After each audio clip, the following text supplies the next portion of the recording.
오늘은 진짜 돈과 큰 연관이 있는 문제입니다. 상속 문제가 있어요. 저는 이 소식을 듣고 정말 깜짝 놀랐는데요. 내년이면은 이제 대한민국의 치매 환자가 100만 명을 넘어선다고 하네요. 치매 환자 100만 명 시대. 그런데 이분들이 갖고 있는 자산이요. 172조라고 합니다.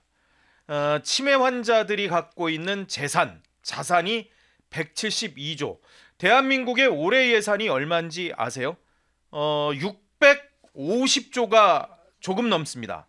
651조 8천억 정도 되는데 그 대한민국 예산의 5분의 1이 넘는 돈이 바로 치매 환자들의 자산이라는 거예요.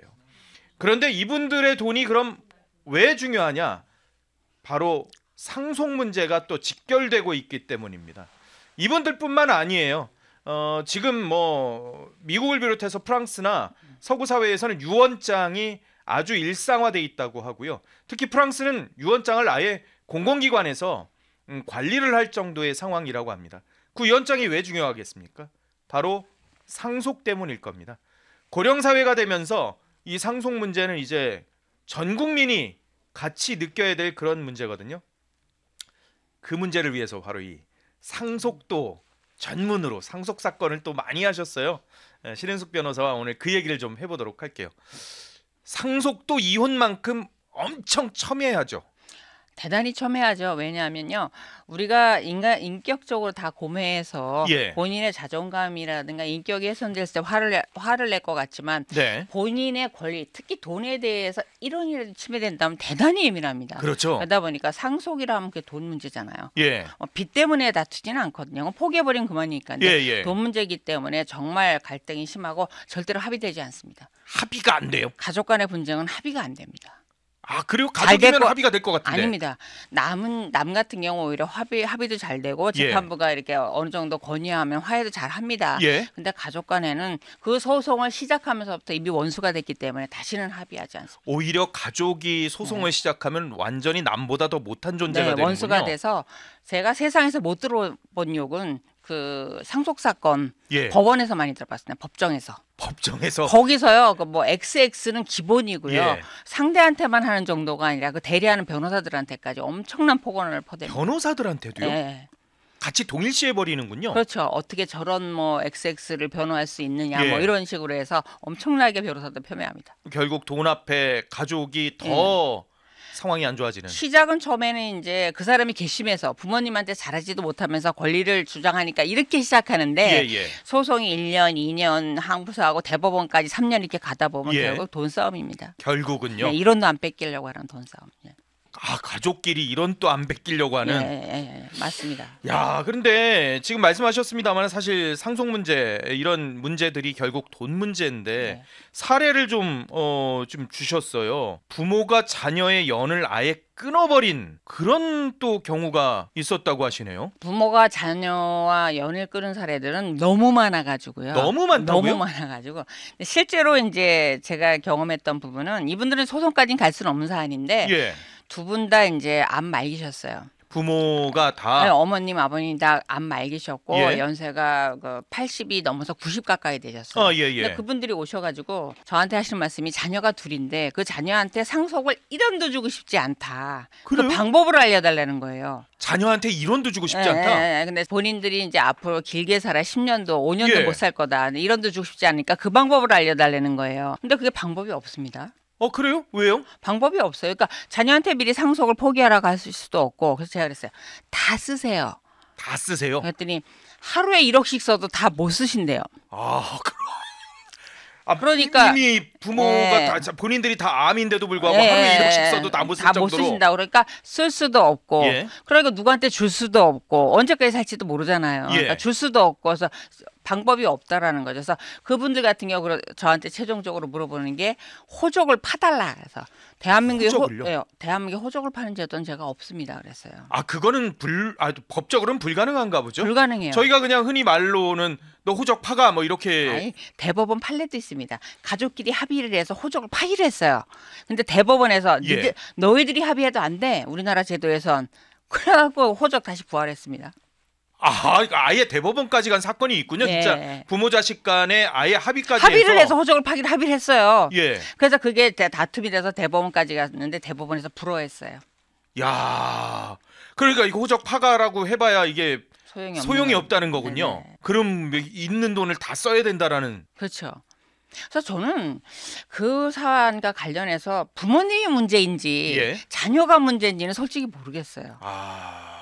양쪽 다 문제일 수도 있고요. 왜냐하면 그 자녀분들 나이가 이제 40대 전후인데 예. 보통 이제 자녀분들이 부모님이 그 정도 재산이 있으면 그 재산을 상속을 받기 위해서 또는 돌아가시 전에 미리 증여받기 위해서 엄청 잘하는 게 일반적이거든요. 그렇죠. 근데 그러지 못했다는 얘기일 것 같은데 뭐 요즘 자녀분들 그렇지 않거든요. 부모님 예. 돈을 마치 나의 돈과 동일시하기 때문에 예. 그거를 얼마 남지 않아 더군다나 이렇게 병도 있으신데 얼마 남지 않았는데 여명이 어허. 그렇게 상속 호적을 파고 싶다 할 정도로 잘 못했을까? 그런 부분에 대해서 조금 생각은 좀 있었어요. 뭐라고 조언을 해주셨어요? 결국 그러면은 유언 대용 신탁을 하라고 제가 유언 대용 신탁이요? 신탁을 해보라고 제가 권유를 했죠. 그건 뭐예요? 그건 뭐냐면 금융기관에 예. 또는 이제 요즘 같은 경우 이제 보험회사 같은 데에서 이름은 유언 대용 신탁 그게 아니고 여러 가지 상품은 나와 있어요. 예. 보험처럼 거기다 그 재산을 다 주는 거예요. 예. 그런 다음에 계약을 해서 우리가 뭐 죽을 때까지 주거 비용이라든가 식비용이라든가 뭐 인건비라든가 병원비랑 이런 걸 다 부담하고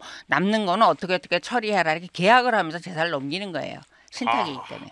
그러면은 아예 그냥 넘겨버리는 거군요. 거기다가 재산 처분권이나 네. 이런 것들을. 그거는 지금 대법원에서 확인하는 판결은 아직 안 나왔는데 예. 현재 고등법원까지는 그렇게 대형 신탁을 해서 넘긴 거는 상속법의 규율을 안 받는다. 유류분 침해가 아니다라는 판결이 지금 계속해서 나오고 있습니다.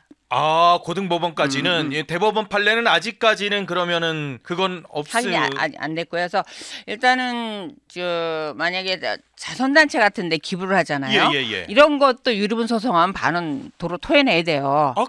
그래요? 내 재산인데도 불구하고요? 예. 토해내야 돼요. 기부해도. 유류분으로. 내가 그러니까 재산이 이제 마지막 재산이 1억 남았어요. 네. 그런데 뭐 어떤 단체 1억을 다 그럼 나는 사회에 헌납하겠습니다. 그래도 1억 다 헌납했는데도 자녀들이 유류분 소송하면 토해내야 돼요. 5천만 원은 그러면은 반은 토해내야 돼요. 자녀들한테 예. 그 단체도 그렇게 황당하겠다. 그런데 유언 대용 신탁 같은 경우는 예. 아직까지는 그거를 반환 안 해도 되는 거예요. 그것도 또 누군가 자녀분들 중에 소송하는 사람이 있긴 있겠네요. 대법원까지. 그게 이제 불과 얼마 안 됐어요. 그러다 보니까 아직까지 유언대역 신탁과 관련해서 무효다 아니다 이제 소송은 이렇게 많지는 않은데 현재로서는 유효하다. 그 계약이 채권 계약으로 유효하다라는 판결이 이제 계속 쌓여 있습니다. 그러면은 그게 금융기관에서 이게 위탁을 받아가지고 이렇게 뭐 생활비나 이런 건 뭐 편안하게 쓰시고 만약에 남는 돈이 있다면은 그거는 이 유지를 따라서 이분이 뭐 예를 들어서 어디 사회기관에 기부를 해주십시오, 아니면 누구한테 주십시오, 뭐 이렇게 하면 유지가 아니고 신탁 계약이잖아요. 예. 그걸 넘기고 계약할 때 우리가 그렇게 다 쓰고 남으면 걸 이거 자녀한테 어떻게 주라든가 기부를 하라든가 그것까지도 계약을 하게 돼 있어요. 구체적인 그 계약 용처까지. 내용대로 이행을 합니다. 그 계약 내용대로요. 네. 그리고 신탁 보수만 그냥 그 금융기관에 그냥 주는 거군요. 네. 그거 자식한테 진짜 주기 싫은 분들 꽤 있으실 것 같아요. 많지는 않아요. 1%도 안 되고요. 대부분은 쓸 돈이 없죠. 그렇죠. 네, 대부분은 쓸 돈이 없죠. 아주 냉엄한 현실이긴 합니다.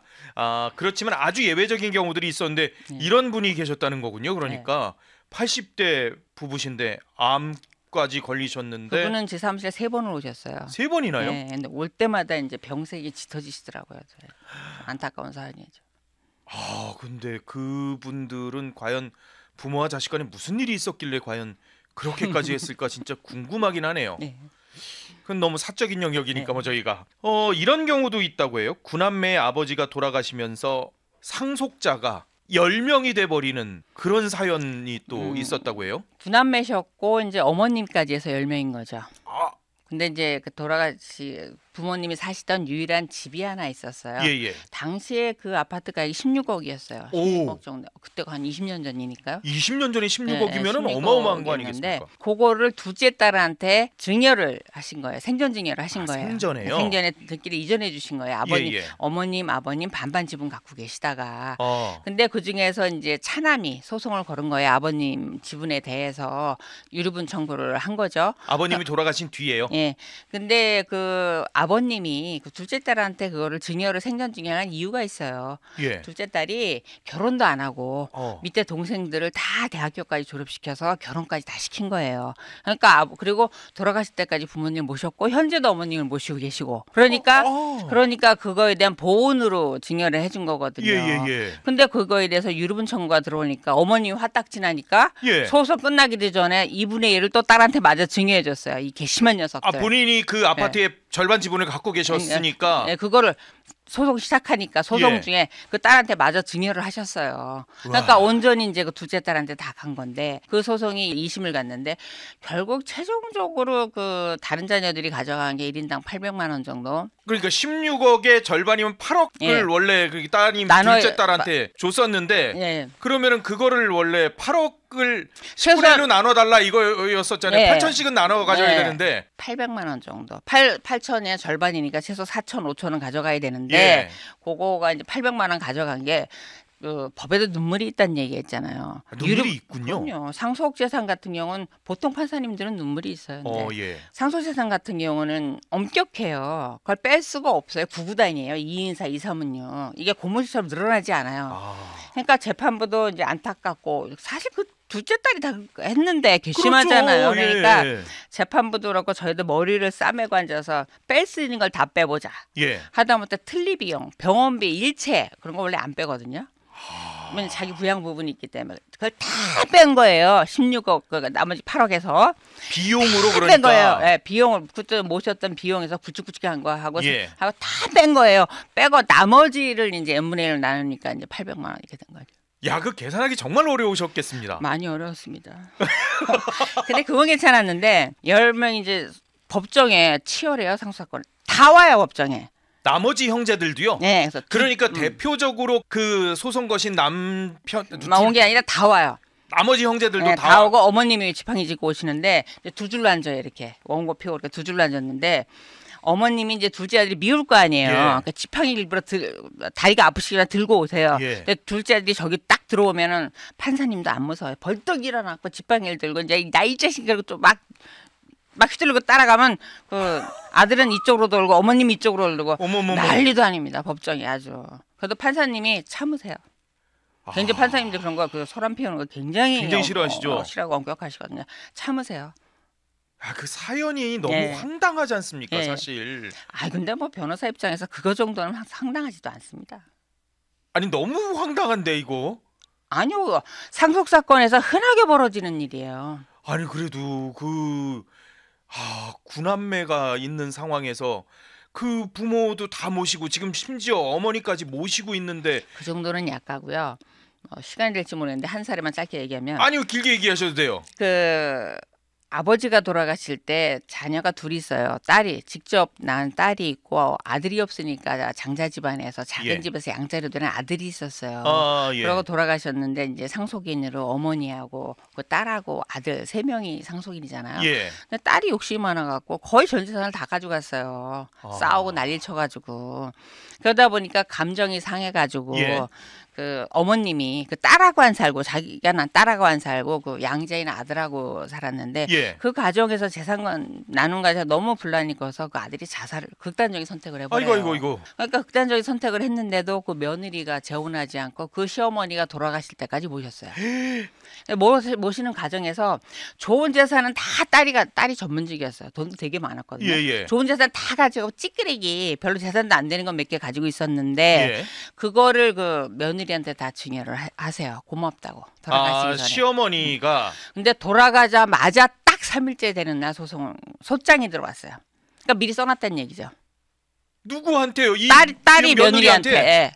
그러니까 딱 3일 만에. 그러니까 소장을 미리 써놓은 거예요. 그때 제가 이 그 유류분의 기여분 제도가 없다는 거. 기여분은 공제를 해줘야 되지 않겠냐. 그런 부분을 주장하면서 위헌법률 심판 제청했는데 안 받아들이시라고 법원에서 한 20년 전이니까. 근데 지금은 그게 받아들여져서 기여분을 놓으라라고 위헌법률 심판에서 헌법 불합치가 났죠. 기여분이라고 하면은 시어머니를 모신 거. 그렇죠. 그 상속재산을 유지하기 위해서 부양을 했다든가 기여한 부분을 선 공제해주는 제도예요. 아니. 이 양자긴 하지만 그래도 그러니까요. 아빠를 모시고 엄마도 모시고. 그래서 제가 법정에 가서도 판사님 어떻게 이럴 수가 있습니까? 그랬더니 판사님이 어쩌겠습니까? 법이 이런 걸. 할 말이 없더라고요. 근데도 그분 얼굴을 보면 그 원고를 보면 한마디 하고 싶은데 변호사만 하고 한마디 안 오더라고요. 그래서 얼굴은 못 봤는데 대리인만 왔던 거예요. 네, 그러니까 본인은 안 나오고 네, 그 딸은 차마 못 오겠죠. 해도 너무한다라는 생각이 들어요. 해도 너무한다. 엄마 얼굴을 그러니까 어떻게 보겠어요? 상속 사건에서는 뭐 돌아가셨는데 상속 사건에서는 그 양심이라는 걸 기대하시면 안 돼요. 인간이 어떻게 그럴 수 있어? 그런 말도 하시면 안 돼요. 아 그래요? 네. 그래도 그건 좀 너무 끔찍하잖아요. 아니 남한테도 우리가 봉사하고 이렇게 우리가 뭐 저기 하는데. 남한테는 한데 부모가 남겨놓은 재산에는 안 해요. 내 거니까. 자녀들 생각엔 그건 내 거라고 생각해서. 아니 자기가 본 것도 아닌데. 부모님들이 늙어가시잖아요. 예. 그 부모님들이 해외여행 가시잖아요. 그러면 저거 내 돈인데 이 생각한다니까요. 그러니까 돌아가시면 내 돈 될 걸 부모님이 쓴다라고 생각한다니까요. 너무 끔찍하잖아요. 다 그렇다는 건 아니에요. 아니 근데 다 그렇지는 않지만. 아니요. 실제로 자녀들이 저한테 부모님이 돈을 막 쓰신다는 거예요. 그거를 막을 방법이 없냐는 거예요. 자기의 상속권을 원인으로 해서 가처분해 달라고. 예? 그래서 제가 이렇게 째려보고 그럽니다. 안 됩니다. 그러고 돌려요. 참.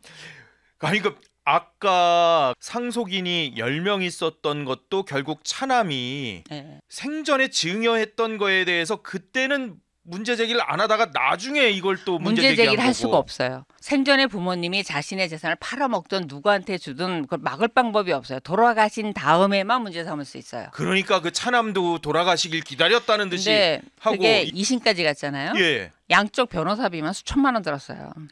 그리고 800만 원 받았다는 거죠? 받아가고 저희 변호사비 2배를 물어냈어요. 상대방 그러니까 둘째 딸 변호사비까지 다 둘째 아들이 그러면은 다 물어내야 되는. 결국은 덤터기를 썼군요. 네, 그래서 그렇게 어리석은 짓 하면 안 됩니다. 마음을 곱게 가졌어야 되는데. 근데 이 또 방금 얘기했던 그 사연은 또 좀 굉장히 좀 약간 서글프네요. 그 며느리분 입장에서는 그러니까요. 그래서 제가 인간의 바닥이 어디까지일까라는 부분을 생각하면 꼭 그 사건이 생각이 나요. 그러네요, 진짜. 그분 전문직인데 지금 잘 살고 계시나 몰라요. 글쎄요. 그냥 그렇게 모인 재산 갖고 벌 받아라. 뭐 이렇게 기원하는 수밖에 없죠, 뭐. 이거 참 정말 너무 냉정하네요. 돈 앞에서. 너무하죠. 너무하네요, 진짜. 아이고. 그러니까 이게 그 참 안타까운 사연. 그리고 이 현금을 눈앞에 보여주면 4억 정도는 괜찮나 봐. 뭐 이런 또 사연이 있었다고 해요. 현금 실현한 사람 없죠. 당연히 현금이 좋죠. 약속 어음보다. 어떤 거냐면 유류분이라는 거는 구구단이에요. 그래서 2, 4, 8, 2, 5, 10에서 이렇게 재산이 나면 딱 떨어져요. 얼마 이렇게. 그래서 합의가 절대로 안 됩니다. 그래서 저희는 그래서 뭐 1,000만 원만 더 안 준다 그래도 합의 안 합니다. 판결 받겠습니다. 이자 붙으니까 그렇게 하거든요. 그리고 경매하겠습니다 이러는데 그 사안은 저희가 이제 피고 쪽이었고 원고 쪽이 있었는데 그분이 이제 미국에 나가 살면서 이게 상속이 벌어진지 몰랐어요. 뒤늦게 하시고 이제 자산가였나 봐요 아버님이.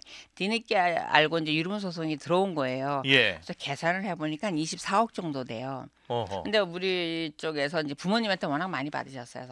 그래서 하신 말씀이 20억을 저한테 현금을 딱 갖다 주면서 이거 가지고 20억에 합의를 해달라는 거예요. 그러니까 미국에 계신 다른 분한테 20억으로 그냥 합의를 해달라. 근데 제가 안 됩니다. 유럽은 안 될 겁니다. 누가 그 4억을 포기하겠습니까? 원래 24억을 줘야 되는데 20억 현금으로. 그래서 그거를 통장에 딱 넣어놓고 그 입금 내역서를 상대방 변호사실에 딱 보여주고 입금 들어와 있다. 오늘 합의 보면 이거 바로 쏜다. 그리고 시작을 해서 설득을 한번 해보시라. 이거 안 받아들이시면 우리 배째라 하면은 압류하시고 또 경매 가야 되고 이러지 않습니까? 그렇죠. 변호사님 성공법시비도 빨리 받으셔야 되는데 이러지 마시고 변호사 사무실로 저희가 쏘겠습니다. 그렇게 해서 합의를 했죠. 그래서 4억을 절감해 드렸죠. 제 입장에선. 아 바로 그거를 그러면은 그 미국에 계셨던 그분이 그러면은 그 자녀분이 보통 그냥... 이제 오시진 않아도 통화를 하면서 계속 변호사하고 통화를 하면서 오케이 이런 사인을 하거든요. 예. 그럼 그거 확인해서 이제 변호사가 사인을 하죠. 야, 그럼 24억을 원래는 나눠줬어야 되는데 네. 20억으로. 네. 야, 그게 현금이니까 가능했을 것 현금이니까 같습니다. 가능해서 보통 이제 돈 있는 분들이 참 돈을 쉽게 버는 게 현금 들고 지금 바로 줄게. 그럼 다 그거 현혹돼서 이제 다 이렇게 좀 낮은 가격에 협상들을 하게 되죠. 그래서 현금의 힘이죠. 재판을 가게 되면 뭐 1심, 2심, 3심 가게 되면 물론 그렇게 되면 24억 원을 줘야 돼요. 그럼 방법 뺄 받을 방법이 수는 없어요. 있지만 예. 이 사람 입장에서도 예. 받을 수는 있지만 그 시간이나 그렇죠. 여러 가지 생각해 나중에 본다면 집행하는 걸 생각한다면 그다음에 변호사도 빨리 끝내는 게 좋을 거 아니에요. 본인도. 그렇죠. 그러니까 당사자를 설득하게 되죠. 야, 뭐 경매 가고 하느니 일찍 끝내시죠 이렇게. 통 크시네요. 근데 20억 현금 쫙. 그러니 얼마나 부자겠어요. 한번 생각을 해보세요. 아, 그렇죠. 네. 예. 이렇게 소송하다 보면 부자분들 많더라고요. 아, 그러네요. 네. 야, 전국의 이 첩 그러니까 다른 네. 부인 부인이 아니죠. 첩이라고 해야 되겠죠. 네, 첩이죠. 예. 첩이 있었던 권력 가문 사연이 또 있다고 하는데 이분 상속은 진짜 어마어마했을 것 같은데요. 그렇죠. 옛날에 이제 날아다니는 새도 떨어뜨린다는 권력가들 예. 전국에 첩이 있으신데 하나같이 이뻐요.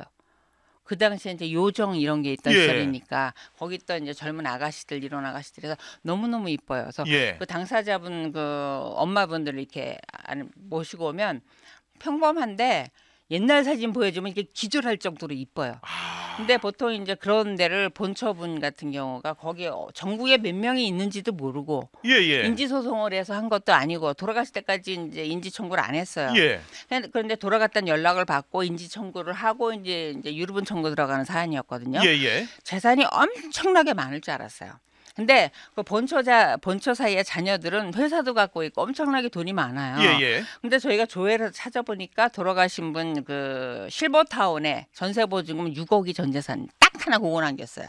아니 그렇게 나는 새도 떨어뜨리고 전국의 첩을 다 갖고 있는 정도의 권세와 부도 엄청났을 텐데 돌아가실 땐 결국 실버타운 보증금 6억이요? 왜냐하면 그 젊었을 때 그렇게 한량이고 하셨던 분들이 말년은 그렇게 비참합니다. 왜냐하면 일단 전국에 돌아다니면서 첩을 두고 이렇게 사는 동안 가정에는 소홀했을 거 아니에요. 그다음에 어머님의 한이 깊잖아요. 그러니까 자녀들은 아버지를 어머니 편에 서서 굉장히 미워합니다. 싫어합니다. 그러다 보니까 이 아버님이 이제 연세가 들어가시면 이제 60대가 넘었으면은 왜 꼭 상속 분쟁이나 재혼 가정이 이제 깨지게 되냐면 회계 본능처럼 자산가들이 자신의 그 자산을 자기의 혈육한테 자꾸 미리 주기 시작해요. 그러니까 재혼한 여자 입장에서 노후가 불안하니까 이혼 소송을 하게 되고 그다음에 이제 그렇게 주게 되는 이유가 젊어서 내가 했던 부분을 이제 반성하는 의미도 있고 그 자녀들이 아버지를 무시한단 말이에요. 어머니 편에 서서 미리 주세요. 뭐 이렇게 해주세요. 또 본처 입장에서는 당신을 어떻게 믿어? 내놔. 그래가지고 다 넘겨주고 딱 하나 그거 남기는 거예요. 그래서 그분들은 말년은 그렇게 좋지는 않아요. 그러면은 그 본처분하고 그 자녀분들은 그래도 다 어느 정도 그 기존에 부를 축적했으니까 괜찮은데 돌아가신 권세가의 첩의 자녀들은 첩과 첩의 자녀분들은 그러면은 첩은 아예 갈 권리가 없고 아예 권리가 없어요? 혼인신고 안 하면 권리가 없습니다. 권리가 없고 동거를 그렇게 오래 했는데도요? 아니 자녀까지도 있는데? 과거의 혼인관계 증명서에 법률상 부부만 상속권이 있습니다. 아 그래요? 그래서 다만 자녀는 그 인지를 안 했다 그래도 돌아가신 다음에 하셔도 되거든요. 근데 그래서 저희가 사실조회를 100방으로 했는데 재산이 별로 드러나는 게 없고 요즘 금융거래 내역 조회를 하면 5년밖에 안 나옵니다. 사실 방법이 없고 그러다 보니까 이걸 과거 재산을 추적해내는 게 어려워요. 현실적에서 거의 못 찾았습니다. 그분들도 결국 이 권세가의 자녀이긴 한데 그건 확실한데 그 6억 원을 가지고 그러면은 다 나눠야 되는. 아니요. 그 당시에는 그 유류분 청구 들어온 사람이 저희밖에 없었기 때문에 제가 우선 저희가 계산해서 가져왔죠. 그것도 또 계산해요. 6억을 다 가져오는 게 아니고요? 다 못 가져옵니다. 다른 자녀분하고 또 저기를 해야 되는구나. 본처분하고 또 이렇게 또 그거를 빼고 계산해 봐야 돼요. 다른 사람들 유류분을 다 빼고 가져오는 거예요. 그렇군요. 요즘에 고령 사회가 되니까 아까 뭐 제가 모두에도 치매 말씀을 드렸었습니다만 사실 고령 사회에서 이제 불편하신 분들이 아무래도 이게 요양보호사나 아니면 뭐 간호사분들도 있고 전직 간호사분들이나 뭐 이런 분들을 이제 집에 들이는 경우가 꽤 많이 있습니다. 병원에도 있고요. 예. 병원에도 있고 네. 그런 경우에 사실 사랑이 싹 트는 경우들이 꽤 있거든요. 꽤 있어요. 아주 희귀한 사건이 아닙니다. 그래서 예. 본인의 남은 재산이 이게 많든 적든 전체를 내가 그 요양보호사한테 주겠다는 유언장을 남기시는 경우, 그다음에 또 혼인신고를 하시는 경우 굉장히 많습니다. 그래서 그러면 자녀들이 그걸 나중에 사후에 하시는 경우가 많거든요. 예. 그러면은 사후에 소송이 들어가서 이제 사실조회를 들어가 보면 아버님이 이제 사이좋게 손잡고 가셔서 혼인신고를 직접 하셨어요. 자필로. 그다음에 자녀들이 문제를 삼을까봐 공증도 해놓으시고 어떻게 하지 못하게 완벽하게 서류를 해놓으십니다. 그러니까 혼인 신고도 그렇고 유언도 그렇고 이걸 다 완벽하게 해놓으세요. 공증유언을 통해서. 근데 이제 가끔 사례에서 보면 어떤 사례가 있냐면 그 요양병원에 있는 달력 있잖아요. 예. 그걸 하나 북 뜯어갖고 뒷면에다 유언장을 쓰신 경우가 있어요. 예. 그런 경우도 요건만 갖추면 유효합니다. 자필 유언장 요건만 갖추면 유효해요. 그게 뭐 달력이든 아니든 뭐 휴지에 썼든 어디에 썼든 예. 요건만 갖추면 명확합니다. 유언장이라고 안 써도 돼. 내용만 딱 봐도 유언장이면 돼요. 나의 재산을 뭐 엄성섭에게 다 준다. 이름, 주소, 그다음에 도장, 날짜 딱 그것만 쓰면 됩니다. 도장은 인감도장이어야 됩니까? 아니요, 막도장이면 됩니다. 막도장이라도 돼요? 네. 서명도 되고요? 사인은 안 됩니다. 아, 사인은 안 되고? 네. 개인적인 상담하지 마시고. 궁금해하실 것 같아서요. 네. 아, 사인은 안 되고 사인 무조건 안 도장이어야 되는. 유언장은 무조건 도장이어야 된다. 판례에 보면 이렇게 지문 무인도 된다라는 게 있는데 연세 드신 분들이 지문이 달아 있는 경우가 있거든요. 그런 경우들 꽤 있으시죠. 그래서 도장 그냥 막도장 딱 찍으시면 돼요. 인감도장이 아니라도 되고. 예, 인감도장 아니라도 됩니다. 그러면은 그게 본인이 인지가 있었느냐 없느냐 이 부분은 또 나중에 또 별개의 문제가 될 수 있겠군요. 그래서 그걸 판단하는 중요한 기준은 의사의 진단서예요. 그러니까 사진은 다 이렇게 마비가 돼도 돼요. 예. 정신만 멀쩡하시면 돼서 판례로는 이런 거 맞죠? 아까 눈만 이렇게 깜빡거려도 됩니다. 그러니까 머릿속에서 내 마음속에서 의식이 내 재산을 누구한테 준다라는 유언장을 쓰고 있다라는 것만 인식하고 있으면 돼요. 그래서 초기 치매도 사실 상관은 없습니다. 깜빡깜빡거리는 게 문제가 아니고 의사 능력이 있느냐를 가지고 따지는 거예요. 그 한 순간에 뭐 의사 능력이 있으면 되는데 문제는 이제 저희 같은 경우도 법원에서 공중을 하겠지만 그런 분이 공중유언을 하겠다 그러면 안 받습니다. 그래요? 왜요? 나중에 법적으로 문제가 될 수 있기 때문에. 예. 막 다툼의 여지가 있을 수 있기 때문에 당시에 무슨 뭐 정신이 진짜 있었는지 인지가 있었는지 질문을 하면은 그럼 치매 진단을 받은 적이 있냐? 그러니까 치매 진단을 받았지만 초기이기 때문에 뭐 인지력은 문제가 없다. 뭐 이렇게 얘기하는데 의사한테 확실한 그런 진단서를 받아와라. 근데 보통 발급 잘 안 해주시거든요. 그러다 보니까 그 진단서가 있는 경우는 하지만 없는 경우는 법적인 문제 때문에 안 합니다. 그건 저뿐만 아니라 모든 그 공중법인에서 잘 안 합니다. 그 요양보호사나 아니면은 그 간호해 주시던 분들 얘기가 있었는데 그럼 그 경우에 그 재산이나 이런 것들을 상속받거나 이런 거를 할 수 있는 기본적인 거는 일단 혼인 신고가 됐느냐? 아니에요. 혼인신고가 되면은 자녀들과 똑같은 상속권이 있는 거고 그분들한테 재산을 직접 넘긴다니까. 집 명의라에 넘겨줘요. 넘겨주고 통장을 통째로 줍니다. 그것도 이제 법무사실 가서 다 쓰고 이렇게 해서 아니면 공증을 해서 주는데 이면에는 이렇게 보니까 이제 임종을 앞두고 돌아가시기를 앞두고 나서 자녀들은 안 오죠. 전화 오면 돈 필요하다는 얘기나 하죠. 그래도 호시탐탐 내가 좀 돈 가지고 갈 생각만 하는데 요양보호사나 이런 분들이 그 직업을 폄하하자는 게 아니에요. 그런 건 아니고요. 그러니까 그분이 물론 돈을 받고 직업적으로 하지만 그 정성, 노력, 나를 위한 배려 이런 거에 대해서 굉장히 고마워하고 감사한다는 거예요. 그러니까 그분들한테는 그거조차도 너무 감사하다는 거예요. 전 재산을 다 줄 만큼. 인생의 마지막에 나를 위해서 내 편이 돼주고 나를 도와주는 그거에 대한 고마움과 감사함. 그러니까 직업적인 배려조차도 고맙다는 거예요. 그만큼 자녀들이 안 한다는 거예요. 또 반면에 또 자녀들이 요즘은 뭐 저는 그렇게 생각해요. 뭐 다이빙 때서 푹 날아들어가듯이 부모님이 이제 나이가 드시면 서로 들어가려고 들어요. 그 집에 가서 모시려고. 그걸 떠나서 납치도 해가요. 진짜로 납치도 가요 자녀가.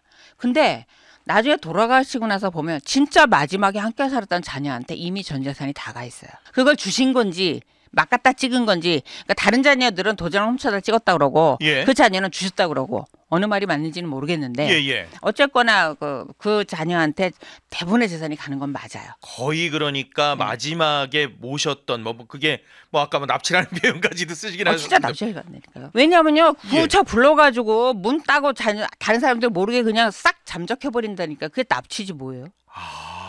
그 한 살에서는 다른 분이 찾아갔는데 야차야차 물어 찾아갔어요. 예. 아파트 1층이었대요. 아무리 두들겨도 안 열어주니까 베란다에서 벽돌 들고 올라가서 그 베란다 유리창 깨고 들어갔다니까요. 들어가니까 어머님이 돌보질 않아갖고 그 욕창이 생겨서 구더기가 나오더라는 거예요. 어머머머. 자기가 모신다고 그렇게. 그러니까 모시는 게 아니죠. 근데 그러고 나서 엄마 살던 집 등기 떼어보니까 그 자녀가 다 가져간 거예요. 아니 이쪽에서는 가져갔다 그러고 저쪽에서는 줬다 그러는데. 근데 줬다고 하기에는 어머니의 현 그렇죠. 상황이 의식이 거의 없었거든요. 드라마에서 나오는 일이 드라마의 일이 아니군요. 드라마는 조금 순화시킨다니까요. 실질은 더 지옥입니다. 와. 상속은 뭐 돈 전쟁이고 다시 형제 아니에요. 다시 볼 일이 없는 사람이기 때문에 내 재산 내 돈 찾아간다는 권리의식밖에 안 남아 있어요. 아니 그래도 그 엄마를 그렇게 데려가 놓고선 방치해 지금 놓고. 거기 걱정할 게 아니라 아직 예. 결혼 안 하셨잖아요. 예. 그 돈 어떡할 거예요? 저는 돈이 별로 없어서 제 명의로 된 게 뭐 집도 없고 뭐 아무 앞으로 갈 거잖아요. 어떻게 좀 뭐 잘 자산이 좀 불어났으면 좋겠습니다.